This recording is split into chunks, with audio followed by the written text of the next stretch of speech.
আপনারা কি জানেন মানুষ কেন কান্দে? জানেন না, জানবেন কেমতে?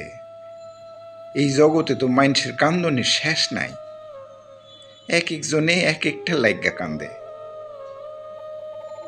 এক রাইতের বাতাসে আবুল্লার গরুটা মরে গেল, তখন আপনি কি তারে জিগাইতে পারবেন, আবুল্লা তুই কান্দোস কে? পারবেন না। এমনকি যে কান্দে হেও কইবার পারবো না কেন কান্দে। মানুষ কান্দে তখন যখন কইলজাটা জইল্লা পইরা ছারখার হইয়া যায়, যখন জগতের কেউ তারে বুঝবার পারে না, তখন কাইন্দা মন্ডারে হালকা করে।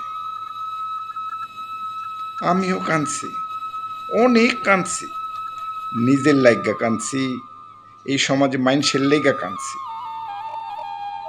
বিনারে হারায় কাঁদছি। ব্যাপাকের কান্দনের কারণ থাকে, তয় কেউ কইবার পারে না। ওই পাড়ার জুলেখা রোজ সোয়ামীর হাতে মার খাইয়া রাত ভইরা কান্দে, ফোপাইয়া ফোপাইয়া কান্দে। অথচ বিহানবেলা পাড়ার বেড়িরা জিগাইলে খালি হাসে। আসলে কান্দনের কথা কাউরে কম যায় না।